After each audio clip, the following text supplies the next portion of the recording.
teoricamente teria como desligar a memória da pessoa. Chegar no ponto onde as informações do dicionário que ela aprendeu durante a vida seja apagada também. Poderia ser. Tem outro tipo de região que vai lidar com a junção desse bloco de movimento para executar as palavras com o significado que elas têm. Uhum. Então, se a sua doença for nessa outra região, você pode começar a falar aqui, blá, blá, blá, um monte de coisa sem sentido, e nem se dá conta que você está falando, porque você está viajando naquela informação do sentido e não está nem percebendo que não está conseguindo articular a palavra corretamente.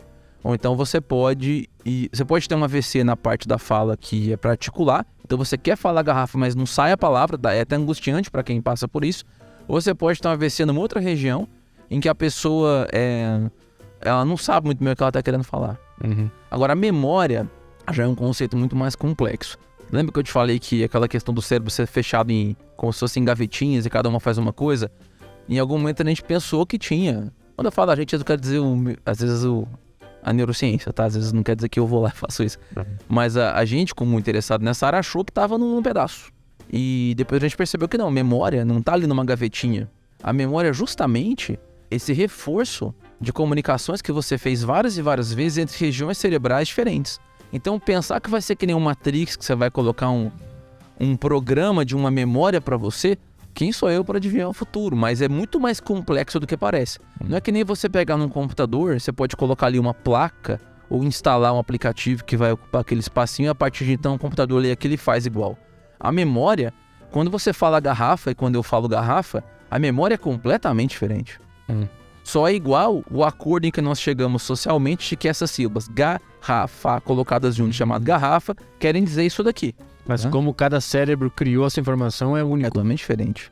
Tá certo? Então você tem uma história de estimular várias vezes a falar garrafa, quando você é bebê. E aí sua mãe falou que você é seu pai, ou então caiu no chão uma garrafa, então garrafa verde, azul, que quebrou, uma garrafa que é do ursinho que você gostava no desenho, garrafa que era o seu pai, que era alcoólatra. Cada um vai ter diversas experiências com esse tipo, com essa imagem aqui, e como que ela foi vinculada ao som garrafa, como que ela quer dizer garrafa, e que tipo de sentimentos, emoções ou memórias que vão ser recrutadas no seu cérebro quando eu falo garrafa, entendeu? É como se eu tivesse duas orquestras diferentes, tocando uma mesma música, ou fazendo uma mesma nota, mas cada músico dessa orquestra, até chegar ali e tocar, teve uma história completamente diferente. A memória não é só a nota. A memória é tudo que todos esses músicos diferentes tiveram que fazer, ensaiar para a nota sair desse jeito. E a gente sabe que a nota é igual, o problema é comunicar com você. Mas grande parte do que eu digo quando eu falo garrafa, que está acontecendo aqui dentro, é diferente do que está acontecendo aí dentro de você. Por isso que quando você começa a ter um debate, eu falo muito isso, grande parte das brigas da humanidade, muita gente já falou isso, né? É pela falta de consenso em relação aos termos, né? Então diversos pensadores já trouxeram essa reflexão de modos diferentes, né?